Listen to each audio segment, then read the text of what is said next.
Hello, my name is Dr. Michele Verna, and today I'm going to be talking about shared culture among spatially separated populations. In order to explore this phenomena, I'm going to be introducing the concept of diaspora. So the term diaspora has its roots in the Greek language, but is a translation of the Hebrew word galut, which means to scatter or to sow. Initially, the term referred to population settlements of Jews outside of Palestine following the Babylonian exile. The term has been greatly expanded to simply mean populations settled outside of an ancestral homeland. So the initial reference or the paradigmatic experience of Jews, Armenians, and Greeks really had a forced expulsion resulting in exile. And today, the connotation has been greatly expanded so that the term is often used synonymously for better or for worse with terms such as immigrant, migrant, refugee, and various other terms. So the term's greatly expanded in its current usage. So today I'm going to illustrate the concept of diaspora by looking at the history of the Indian diaspora and by making special reference to my work with Guyanese, Indo-Guyanese, who live in the United States. So here's a map which is published on The Economist online in 2011, which shows the spatial distribution of both the Indian and Chinese diasporas, so the overseas Indian and overseas Chinese population. The Indian population is represented by the green circles, and the circles are relative size, and so they show sort of the concentrations of Indian population.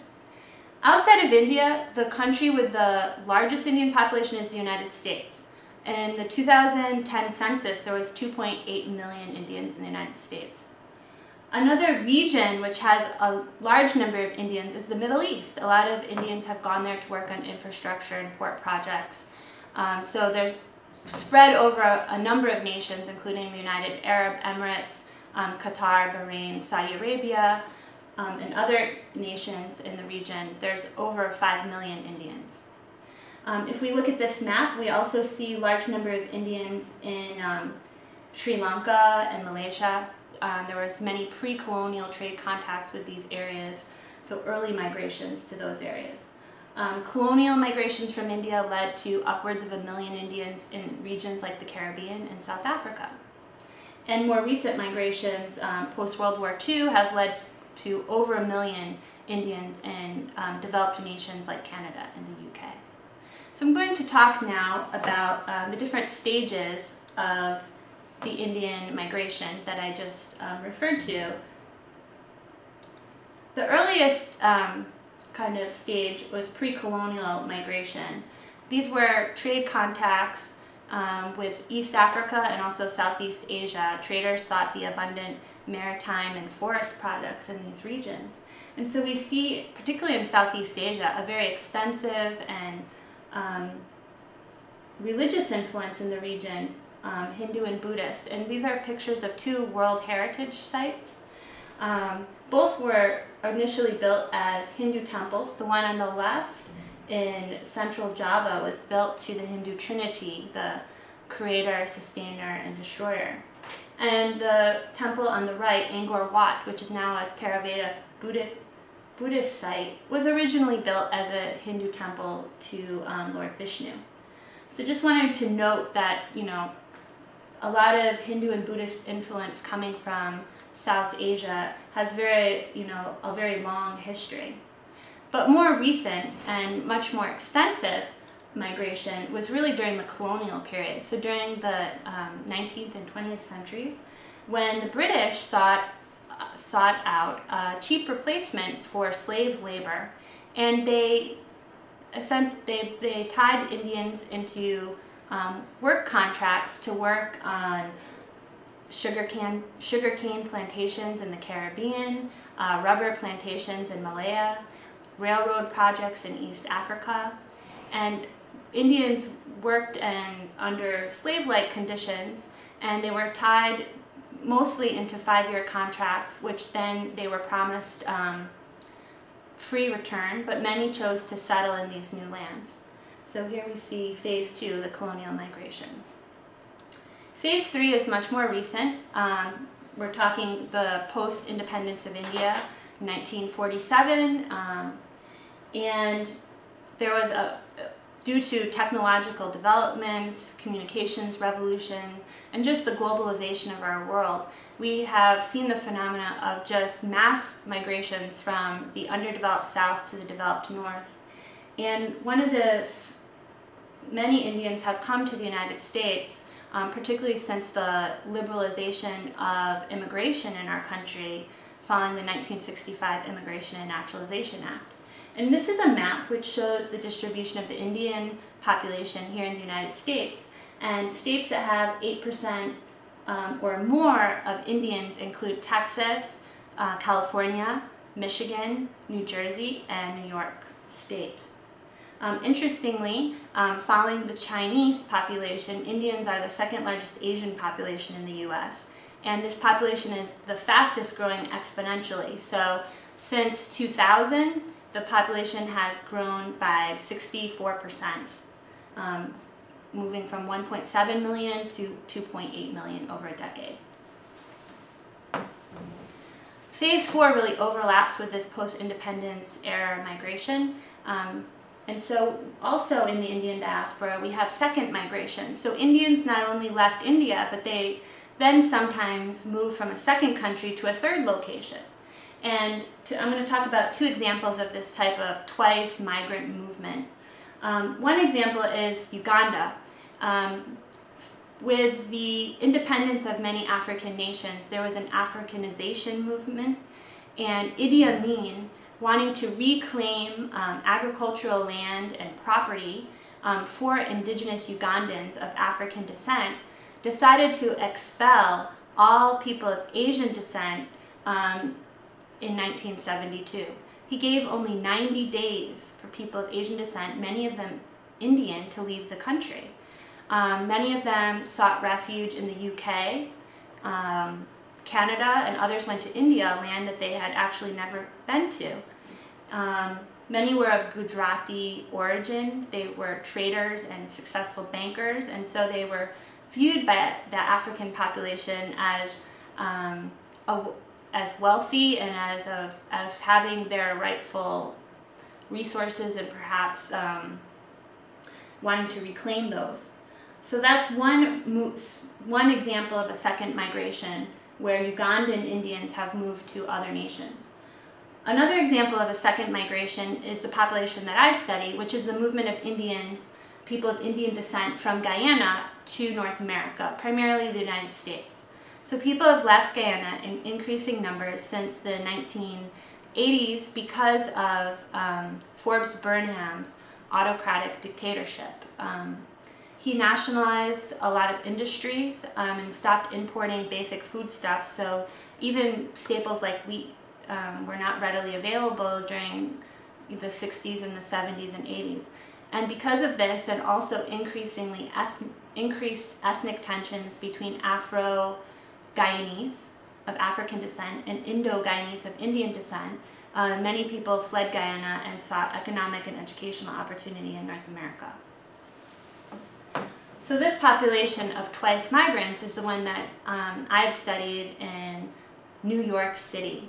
And so we have a picture here of some of these people who self-identify by hyphenated terms which refer to their ethnic identity, including Indo-Guyanese, Indo-Caribbean, or also just West Indian, meaning from the region of the West Indies, the Antilles, as opposed to East India being India proper. So this population comes from Guyana, and Guyana is a nation with quite a small population, only 700,000 people, and it's called the land of 6 races. To give you an idea of the demographic, 44% of that population is Indian, 32% is African, 17% is mixed race, 9% is American Indian, which is the indigenous population, and then there's 2% each of white, Portuguese, and Chinese population in that nation. 52% is Christian, 30% is Hindu, 8% is Muslim, and 11% is other. So it's this group of people from Guyana whom I study in New York City. So they comprise part of the Indian diaspora. And so one of the points that I want to make is the diaspora, so the Indians living overseas, is a very diverse group that has many different cultural influences. This particular group is both Indian, and they also have Creole and English and other cultural influences by which they fashion their lives.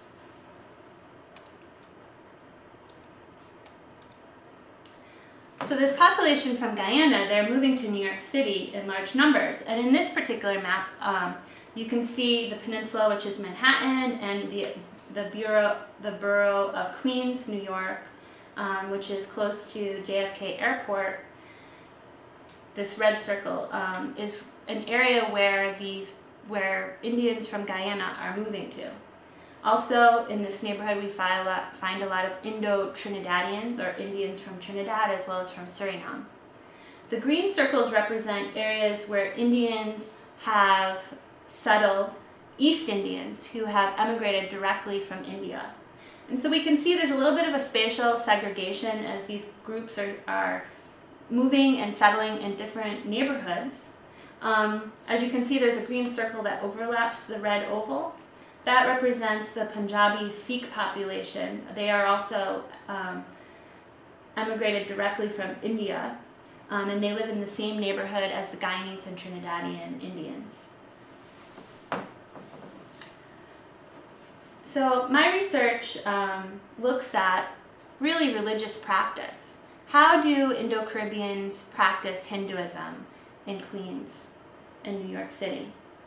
And this really ties to this concept of diaspora, or attachment to homeland, sort of living away from an ancestral homeland, because as it helps me to think about what is their relationship to India, and to what extent does the practice of Hinduism, sort of entail ongoing connections with India in this new place. In order to study this, I conducted field work over 1 year. So this is the ethnographic tradition within anthropology, a legacy of Boaz, who studied the Kwakatool in the Northwest Coast in 1895 to 1930. Over long stretches, he spent time living with people in order to understand their ways of life. And similarly, another pioneer in terms of doing ethnographic work or long-term field work was Malinowski, who studied the Trobriands in Melanesia during World War I. And so in anthropology, there's sort of an expectation that you will study a population for an extended period of time. And so what I did was I lived in Queens, New York, and I went to people's places of worship. And I'll be showing you some photographs of different Hindu temples in Queens, New York, where I encountered and met people from Guyana and Trinidad. So new immigrants are faced with many constraints as they move from a rural area in Guyana to an urban context. And certainly space in New York City is very expensive, and there's very limited options in terms of how to establish a temple.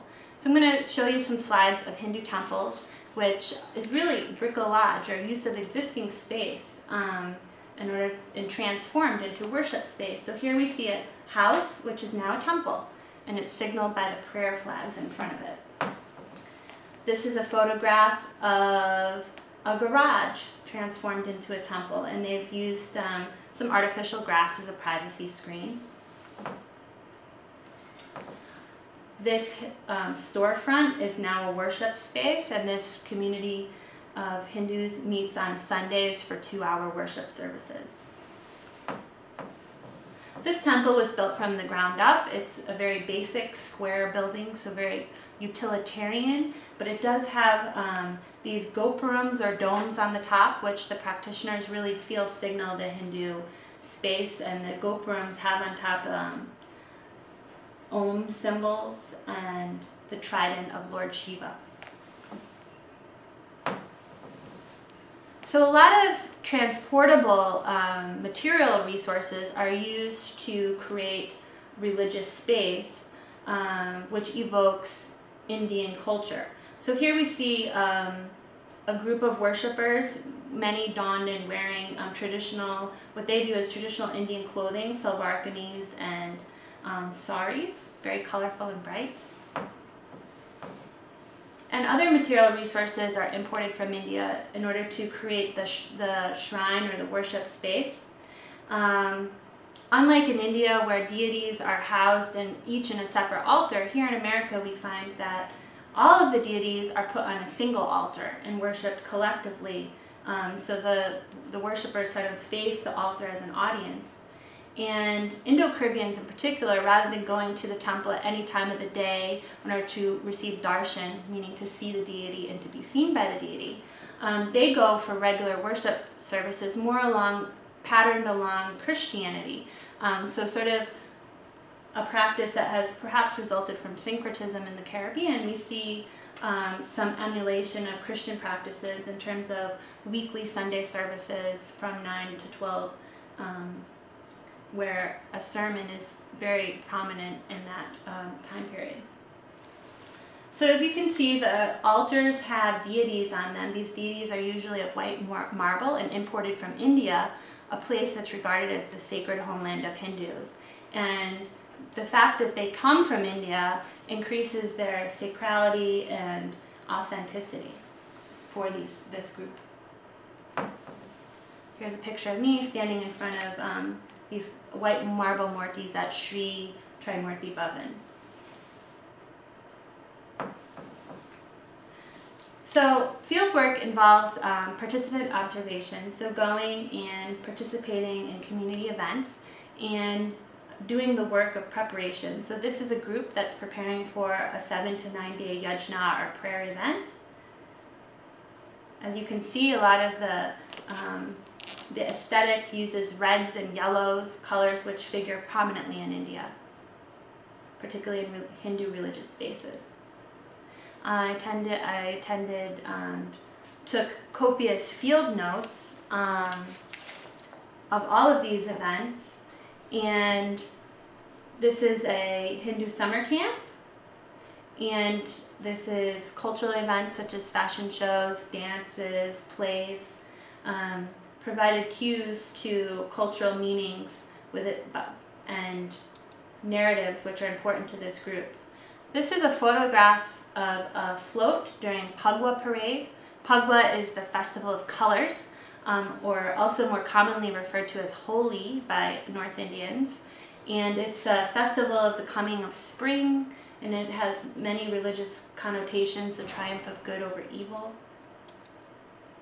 And here's the throwing of color, gulal and powdered color and painted color on one another and ritual play on this occasion. I spent time during my fieldwork just with people in their homes, getting to know them, speaking informally with them, and also interviewing them. I recorded their life histories, their tales of sort of migration, and sort of their journeys of spiritual development. Here's an interior worship space, a closet transformed into an altar. A woman washing her puja items at home in the kitchen sink. And families invited me to their backyard picnics here in Queens, New York, for preparation of food, and to life cycle events such as wedding occasions. Here's a bride and groom. The retail space really provides cues to, what population lives in this area. So Guyanese and Trinidadian are just one nationality that you find here in Richmond Hill, Queens. It's a very mixed and diverse area, very heterogeneous. So there's also a lot of Latinos, and there are other Asians such as Chinese who live in this neighborhood. The commerce is really cosmopolitan, so it appeals to sort of these very niche markets. So we have this shop called East West Wholesale and Retail, and a bridal and puja center where you can buy Indian imports. So food shops, such as this one, are really signaled, by what products they carry by their names. So we have the Caribbean Fresh Fish and Vegetable Market. And in markets like these, you get American products like Coca-Cola and Rice Krispies, but you also get Indian imports such as Amal, which is a ghee, garam masala, Maggi ketchup. You get demerara sugar. You get rum from Guyana, and masuk, which is some hot sauces from Trinidad.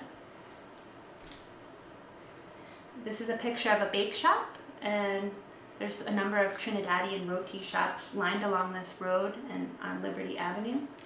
And the food references of Caribbean food are very plural, meaning there's influences from African, Chinese, and Indian culture in this food. So on the top right, we see a white fluffy roti, which is very wet and moist compared to the Indian roti, which is more a wheat unleavened bread. In the middle, we have Chinese fried rice. On the top right, we have goat curry.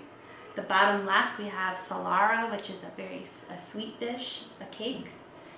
Center bottom, we have fulari, which is made of ground chickpeas and fried.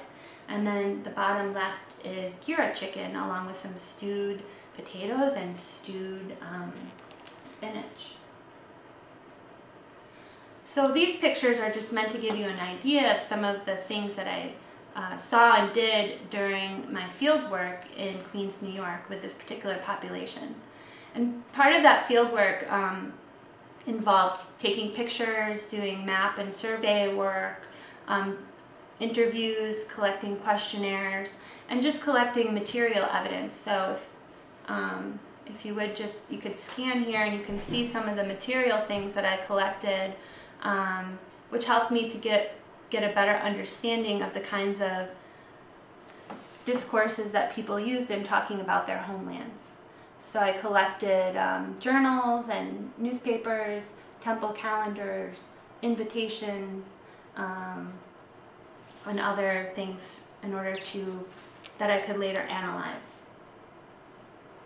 So in anthropology, after collecting, primary data, we then use explanatory concepts to help interpret it. So I'd really like to talk about two concepts today. One is transnational movements, and the second is diaspora, which I have already introduced.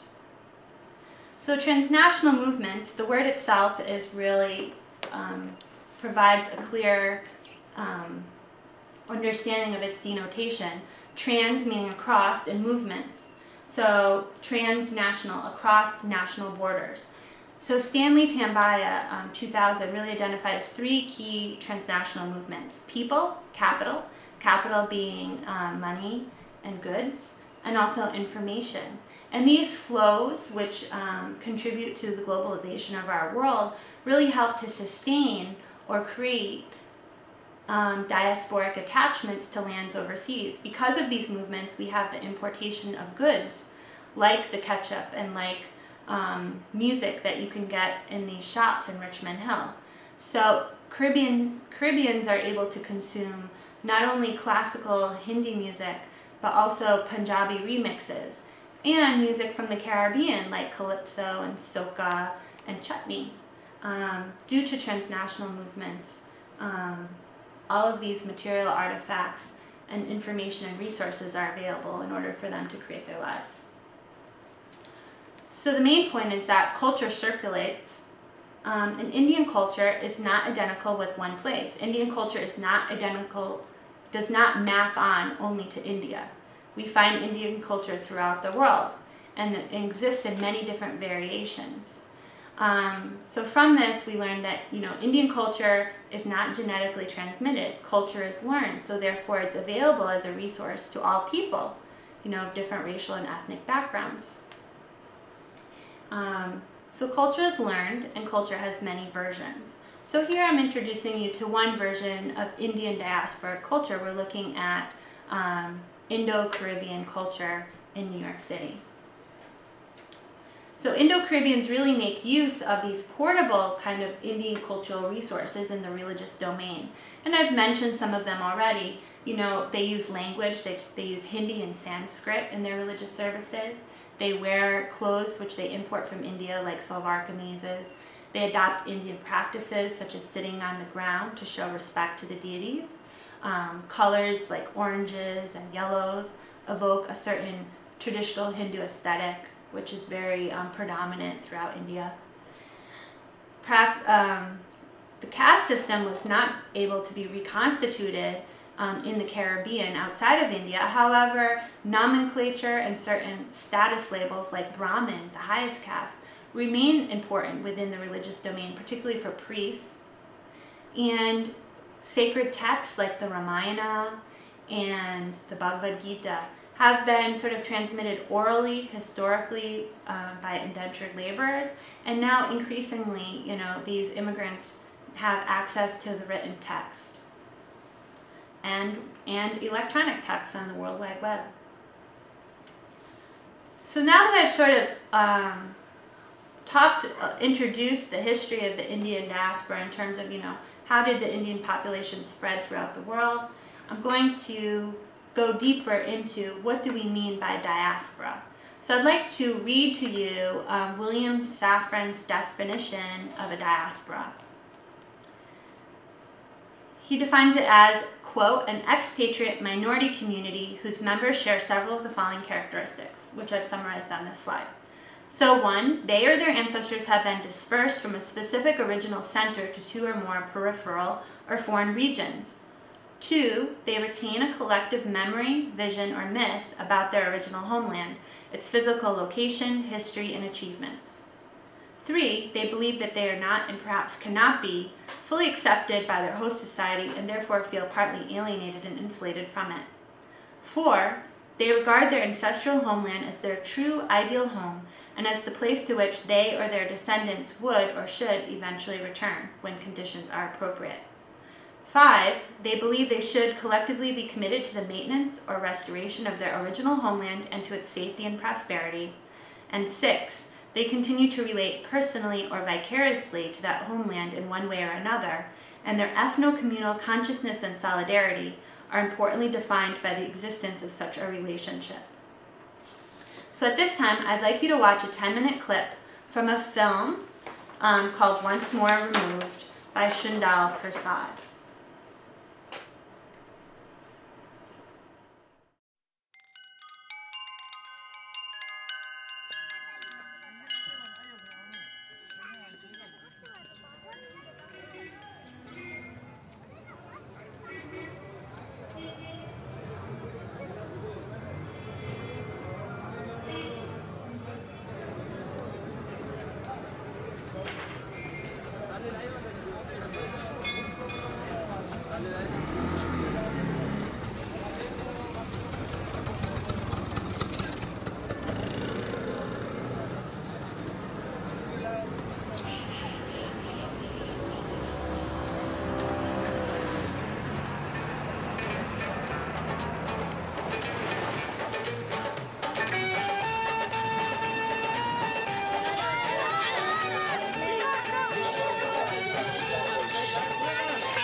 Calcutta is a chaotic symphony of sound and color.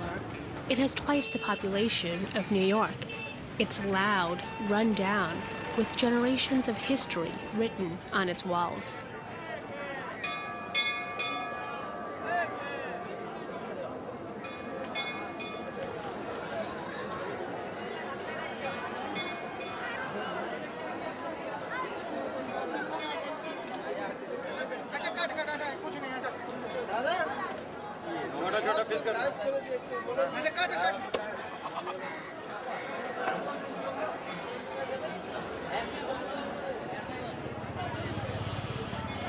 Hinduism is practiced in ways I've never seen. Religion and society seem to coexist here, in a vibrant mixture of life and culture.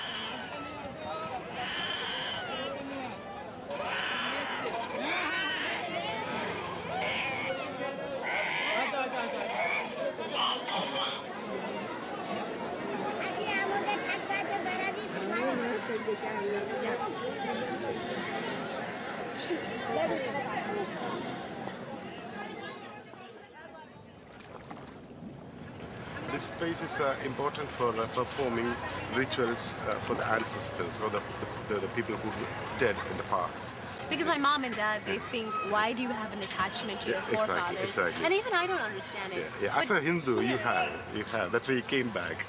And you came back to the same place where your great-great-grandfather Pathya and Lutavan and Situl Prasad might have taken bath here.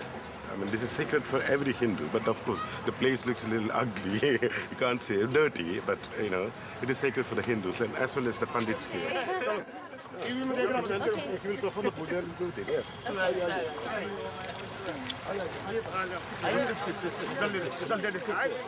Both hands. Sit now, bhai. Sit.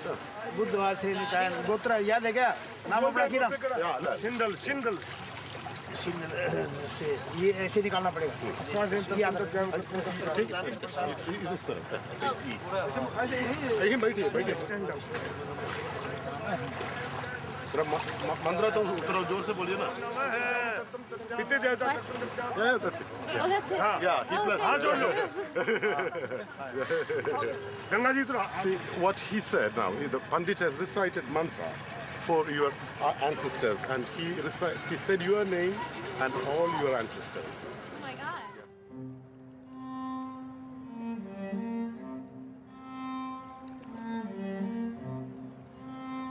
I grew up in New York City. In 2002, I graduated from NYU with a degree in film and a desire to know where I came from.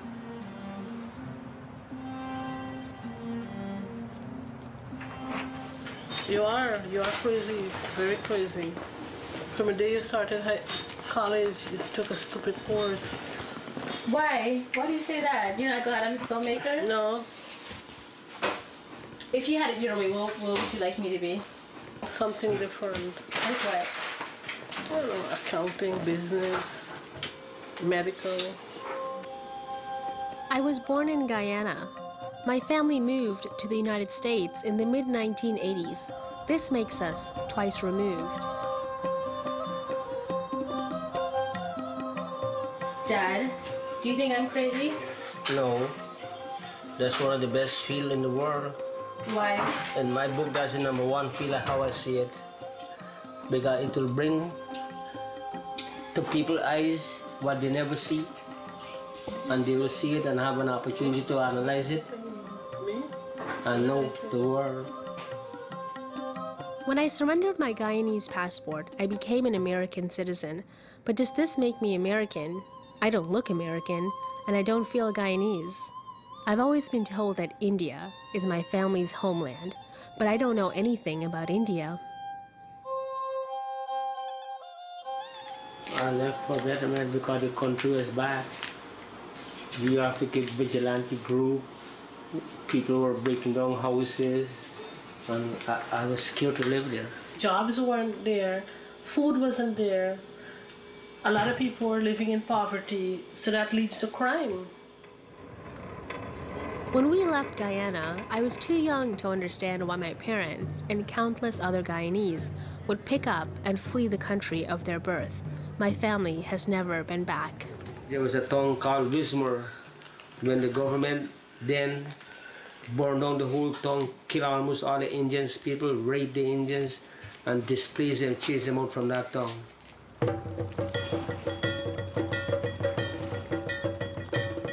Today, New York City is home to a thriving Indo-Guyanese community. For most of us, India is a long-forgotten memory, yet we've preserved our distinct culture and religious traditions. These are the traditions we've brought with us from India. But what did we leave behind? Who did we leave behind? These are the questions I've always wanted answered. I'm told that my Indian ancestors' ship records may be housed in Guyana. This is where my search must begin. Do you miss your sister? Of course I miss my sister. I haven't seen her in about 17 or 18 years. I have lots of families over there that I haven't seen. Lots of them have died. My whole generation is dying over there and I haven't seen them and it's sad. Would you come with me? No. You can still come with me. You can still come with me. No. My mom's gonna come with me. Come with No. me. You haven't seen your sister in 18 years. I don't want to go. I'm scared. I have a fear of going to that. I don't know how to break that fear, but it's there. Pat, are you scared that I'm going to Guyana? No, wherever there's a will, there's a way. God will protect you if your will is strong. Even if you die a hero, is better than dying a coward. If you're going for a mission, your mission will be accomplished with God in your mind. And if you have God, He will protect the way.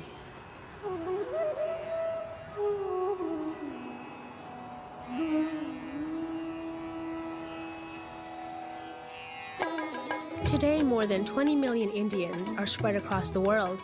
Many left during the European colonization of India. They went to countries like Malaysia, Singapore, to the far corners of the Pacific, to Fiji, New Zealand, to Australia.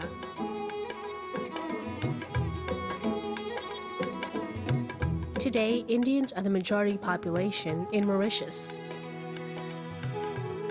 They live in Reunion Islands, in South Africa.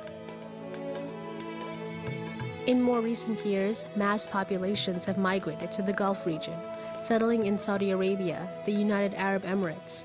Indians live in the Netherlands, in the United Kingdom. They've made their homes on the opposite end of the world. Canada has a large, vibrant Indian community. The United States is home to over 1.5 million Indians.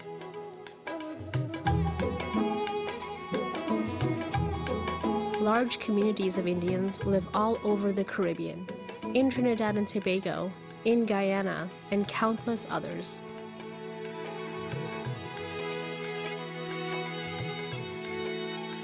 The British used to say that the sun never sets on the British Empire. The sun did set on the British Empire, and the British Empire is no more. But I say that the sun never sets on the Indian diaspora. The Indian diaspora is scattered and spread over the whole world.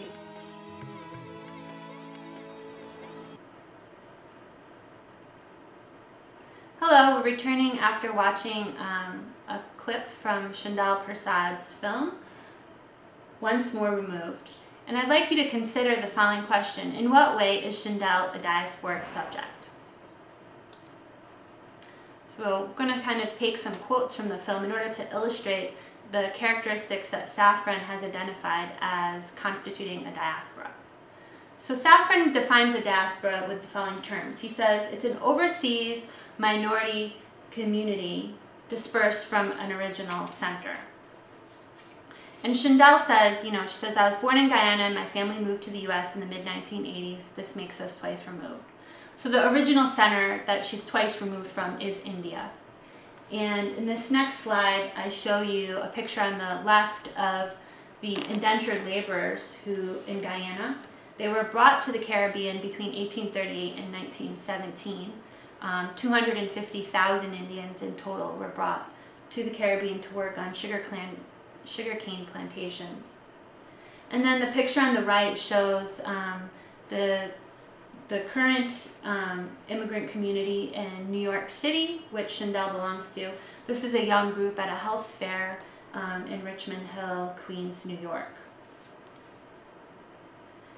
There are approximately 500,000 Caribbean of Guyanese and Trinidadian origins who live in this neighborhood now. So Safran's second criteria for a diaspora is that they maintain a memory or myth about the homeland. And Chandal explains, for many of us, India is a long forgotten memory, yet we've preserved our distinct cultural and religious traditions. And one way that the memory of India is sort of constantly retold in ritual retellings is through festivals and stories which are recounted at the annual India Day celebration. This is basically cultural show where Indian culture is on display and at the forefront. During this event, they sort of recount how on May 5th, 1938, 300 people were first brought to the Caribbean. They recount their arduous crossing across the Atlantic. And then they sort of hail and celebrate the contribution that Indians have made to Guyana and to its success as a democratic nation. A third characteristic of diaspora that Safran identifies is that diasporic subjects view themselves as not fully accepted by their host society. And to quote Shindell, she says, quote, "When I surrendered my Guyanese passport, I became an American citizen. But does this make me American? I don't look American and I don't feel Guyanese. I've always been told that India is my family's homeland, but I don't know anything about India." So here Shindell is clearly struggling to self-identify with a single label or nomenclature. She doesn't know very much about India. She doesn't feel like she's Guyanese. She doesn't look American. Meaning, when she says, "I don't look American," this is really a reflection of our polarized, racial society, that she doesn't seem like she fits in. And her statement of trying to find a single identity is sort of maybe a product of a simple multiculturalism that equates ethnic identity with a national identity, or requires one to identify with a single place. So not only Shindell perhaps doesn't feel fully American, but her parents, who left Guyana, really feel like they're in exile from that adopted host land. And this is because they left because of fear of violence and also declining standards of living in Guyana during Forbes Burnham's dictatorship from 1964 to 1985. If you recall in the film, her father says that, in referring to the Afro-Guyanese, they raped them and chased them out of the town. And her mother basically has fear of going back to Guyana because of this physical violence that they fled. So certainly they don't feel fully accepted in that society as well. Now, within the U.S., oh, I see that. That slide. So here's a photograph of Forbes Burnham. And within the U.S., Guyanese also face other challenges. Let me get on the correct slide.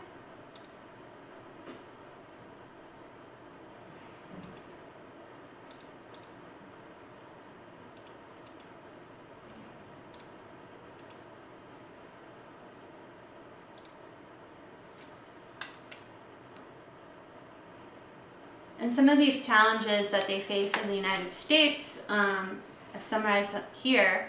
And just to kind of give you a little more detail, many Guyanese come illegally through just family channels. And females in particular find themselves in domestic work. And in this position, they often feel lonely and isolated and sort of insecure because they could be deported or they're taken advantage of financially in terms of low wages or perhaps in other ways. And then Indo-Guyanese also face racism and discrimination in the United States as people of brown skin. They are targeted in certain ways. And one example of this is the Indo-Guyanese became sort of the focus of the New York public housing department sort of crackdown on illegal conversions of basements. So there's a housing shortage in New York City, and certainly, the city will go and give fines or shut down kind of transformation of basement space into apartments. But the Guyanese felt that they were being unfairly targeted because the Richmond Hill City Association, many of their neighbors were kind of calling in on them, and they kind of felt that perhaps that activity had racial overtones. Okay, moving on, I'm going to combine Safran's fourth and fifth criteria for a diaspora. He says they see the ancestral home as a place of return or a place to maintain or restore. And you know, after Shindal graduated from NYU, she really wanted to trace her genealogical lineage. And so in this film, we see her retracing her roots by finding the records, first in Georgetown in the archives, then finding on scrolls that priests maintain in Calcutta, and finally finding the descendants of her maternal ancestors in Muzaffarpur, Bihar. Many Guyanese have this longing to go back to the ancestral homeland, which is also the sacred homeland of Hindus, to India. And so businesses such as Kali Travel have really capitalized on this desire for return, or this nostalgia for India. And so here we have pictures of Guyanese visiting iconic tourist places such as the Taj Mahal and the India Gate in New Delhi. And a lot of them desire to return for pilgrimage or tirtha, because India is known as the land of Hindu gods. It's known to have 330 million as an oft-quoted figure of the number of gods in India. And that's just a figure to say that there's an infinite number of Hindu gods, and these are believed to have walked physically on the land of India and to have descended in places. And so people want to visit the place where there are manifestations of the divine. Lastly, diaspora is really defined by collective self-identities, which are shaped by a continuing relationship to the homeland.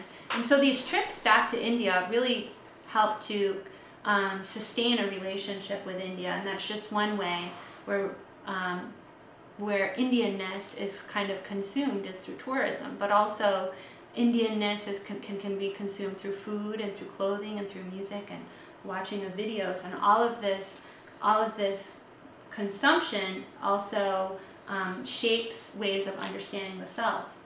And I'm going to quote Shindal's guide, who says to her, "As a Hindu, you have that connection to India. You know, you have that connection, and that is why you came back. And you came back to that same place where your great-great-grandparents left." So I'd just like to repeat, as a Hindu, you have that connection. So what he's doing there is he's essentializing a religious identity, and he's naturalizing that religious identity and saying, because you're a Hindu, you have an attachment. Really what that masks or obscures is that attachment to homeland is really learned, and we learn it through various cultural modalities, including narrations and stories and festivals. And so culture teaches diasporic subjects to have an attachment to homeland. So here's an example of that. This is a painting which hangs in one of the Hindu temples. And the quote on it says, quote, "He is a true Hindu who accepts it as his forefathers' land and the land of righteousness." And in the corner we see a boat which is moving from India to the Caribbean. It says, "Migration of our forefathers from Bharat," which is a Sanskrit term for India, to the Indies. So this is really an expression of religious nationalism, because it's equating the land of India, it's equating India with the Hindu homeland. And India is a pluralistic nation that has many people of different faith traditions. Although since partition, 80% of the nation is now Hindu, you do find Muslims, Christians, Parsis, Sikhs, Jains, and people of other religious affiliations. So one cannot assume that because one is Indian, that one is Hindu. So you want to be careful not to do that. So certainly my point is that culture teaches, or culture fosters, an attachment to homeland, or even nationalisms, long distance nationalisms. So I'd like to now show you a clip of a sermon, a priest addressing his congregation, and he's really kind of preaching. He's saying, don't forget your roots, don't forget where you have come from. So this diasporic attachment to homeland is being instructed. So at this time, I'm going to give you a moment to listen to a 5-minute excerpt from his sermon.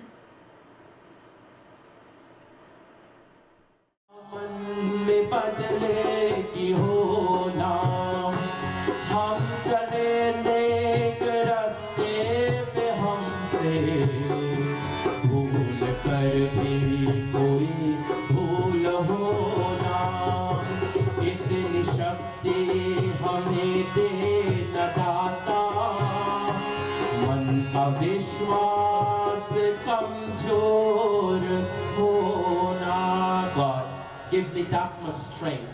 Let me don't lose faith in my faith. Don't allow me to lose faith in my faith. And baira hona kisi ka kisi se. Do not pay anyone, Krishna says. When they're cooking, Govinda Damodar Madhaveti. When you're filling your pot with water, Govinda Damodar Madhaveti. Churning butter, Govinda Damodar Madhaveti. Today, when you're vacuuming the house, you got a phone like this. To the Caribbean, there is a mystery behind indenture history. Teach your children what is indenture history. We are no slaves, and we are not descendants of slaves at all. And I don't like it anytime when people say we from the West Indies, my dear ones, are descendants of slaves. My dear people, I have had kata where 700 people would be East Indians, 800 would be East Indians from India, and 5 or 10 would be Ghanaians. And it still will not believe that I am from the West Indies. And I should tell proudly, I'm Guyanese. We are not descendants of slaves. Teach your children what is indenture history. Ha Sahib, take we from the ancient country, beyond Kalapani, only half the story. But her secret voice was singing, Daddy need you, so go, I am sending you. Dark Kalapani means the dark waters, where the ship left India and came to the West Indies. And the voice told them, when you go there, plante Kantari, sweetening the country. Mommy was a farmer. Mommy was a farmer. I remember we used to go and pick black guy. We used to go pick black guy. Take your little ones sometimes to go pick black guy too. Take them. You know what the voice told them? Plant Ikatari, sweetening the country. Plant sugar cane and sweet. You know our ancestors worked in the cane fields. Amaritan grains in the Guyana plains. Means mango. In front of every home there's a mango tree because it's an auspicious plant. And pan, grain, rice. But don't forget, people need more bela patram, tulsi aur paan ke patta, are chadhave on dharti mata, water from your shining lota go ascending you. But don't forget, whether you go Suriname, or whether you come to Guyana or Trinidad, plant your people tree, plant your neem tree, and plant your bel patra that you put to Shiv Bhagwan, plant your tools that you offer to Narayana, and don't forget to offer your Surya Jal on the Sunday morning, or every morning when you see the sun god. Everybody wants to know, Panditji, what's so special about people plant? Let me tell you, the people plant gives oxygen 24 hours a day. Go and research it. Everybody wants to know why this plant is so special to Hinduism. It's a plant that gives life-giving oxygen 24 hours a day, even at night.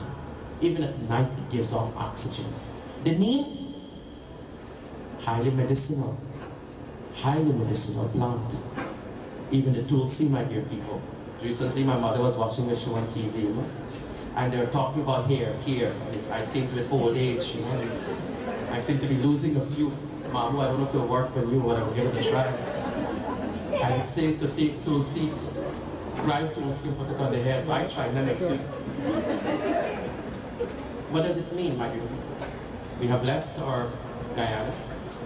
No? We have come overseas. Some people think we use a nice term, bed of roses, when we come here. When you come here, you also need a bed of roses, not thorns too. The amount of people that go to Mandir in the United States of America outnumbers those that go to Guyana. I hope you know that. It outnumbers the amount. So I want to know, 20 years ago, the temples used to be filled in Guyana because every man wanted a visa. So he got the visa. So he's here. So how come you're still going to Mandir? On a Friday night, my dear, with a major rainstorm that we have had, how come you're in Qatar? What problem again now? Where do you want to go now? My dear people, we know that material things have its limited effects upon our lives. Temporary relief, temporary enjoyment, and all gives. Only God gives us permanent enjoyment. Please don't forget your roots. Please don't forget where you came from. Don't forget. I have chosen to live my life in Guyana because of our people, mission there. Not everyone will leave. And whoever is back there, it is only the name of God that gives us the peace and the encouragement to move on. My dear people, puja leads to the right attitude in life. And I'm going to appeal to my relatives to encourage my cousins, and for my cousins to encourage their little ones who are coming up about their roots, where they came from. And yes, I'm thankful to my Nana and Nani. I don't know my Nana, but I certainly know my Nani. I thank them for giving and bringing me such a beautiful family, such a supportive family. I thank them. I thank my late Mamu, my late Mamu, for bringing us into the United States of America. He's the one who brought us here in 80-81. Brought the entire family, my dear ones. We all started our life in America in his home in Danforth Avenue, Jersey City. We are thankful to him for thinking about brothers and sisters. May we also continue like that. And to my dearest Priya, who passed away some 9 years ago. You know, life was knocked out of her at an early age. But nevertheless, if she's with God, my dear people, then that's our consolation. My dear ones, Bhagavan Shri Krishna in the Gita, he educates, he consoles, he condemns, he warns. He does everything in the Gita. And I can only hope there will be an awakening within you for you to read this great text. Read it. Study it a little bit. Our great Adi Shankaracharya tells us in his Bhaja Govinda. I hope that you enjoyed listening to an excerpt from the priest's sermon. You might have noted that he does code switching, meaning he moves between more than one language, including Hindi, Sanskrit, Guyanese English, and American English. He also moves between spoken English and sung in his delivery. What I find really interesting is the song that he sings, which he authored himself. And he's really saying, you know, don't forget your roots, don't forget where you came from. And I'd like to excerpt a few lines from his sermon. He says, beyond Kala Pani, the dark waters, where the ships left India and came from the West Indies. So Kala means black and Pani means water. So that's a reference to the dangerous crossing by indentured laborers across the Atlantic. Certainly that journey took many months to accomplish, and it was particularly dangerous and polluting for Brahmin pundits to cross those waters. And I now read a second line from his sermon. And the voice told them, when you go there, meaning to the Caribbean, don't forget whether you go to Suriname or whether you come to Guyana or Trinidad, plant your people tree, plant your neem tree, and plant your tulsi that you offer to Shiv Bhagwan. So these are sacred medicinal plants which are used in worship. And so they become tropes or metaphor for the ability to transplant Hinduism from one land, the sacred land of the Hindus, Bharat, or India, to a new land, the Caribbean, and the ability for Hinduism to flower in new soils. And lastly, he says, we have left our Guyana to come overseas. Some people think the US is a bed of roses when we come here. When you come here, the bed of roses has thorns too.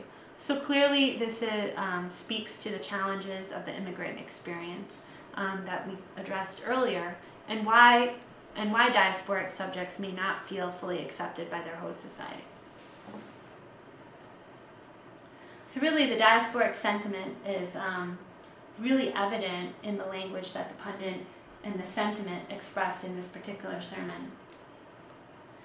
So in conclusion, diaspora, or the settlement of a population outside of an ancestral homeland, is a concept which is good to think about. You know, how does culture spread around the world? What is the history of migration of a particular population? Diaspora is a concept which is good to think about, you know, how do people share a culture when they are spatially separated? Why do they have a common identity? It really speaks to that, to a collective consciousness or disposition that something has been lost because they have been removed from a homeland. The concept of transnational movements really explains, you know, how diasporic sentiments are fostered and sustained. Transnational movements, meaning movements across borders of people, of goods, capital, goods and money, and of information, really help to sustain diasporic longing. They help to have, they help to make available cultural resources so that we can see different expressions of Indian and Indianness in different parts of the world. I hope that my illustration of both diaspora and transnational movements has been clarified by my reference to the history of the Indian diaspora, and specifically to the Indo-Guyanese population that lives in Queens, New York. If you have any questions or would like to learn more about this population or my research, I welcome your questions and your emails. And I would like to leave you with some questions to consider. The following questions you might want to entertain. So what are the 5 characteristics that Saffron uses to define a diaspora? 2, can you identify another population, perhaps other than Jewish, Armenian, or Greek, that might be regarded as diasporic? And how does this population meet Saffron's criteria? 3, in your opinion, is the expanded usage of diaspora perhaps useful? Is it useful or is it problematic? 4, what types of transnational movements facilitate immigrant culture and diasporic attachments to homeland? And lastly, do you think transnationalism increases or decreases the importance of nation in our globalized world?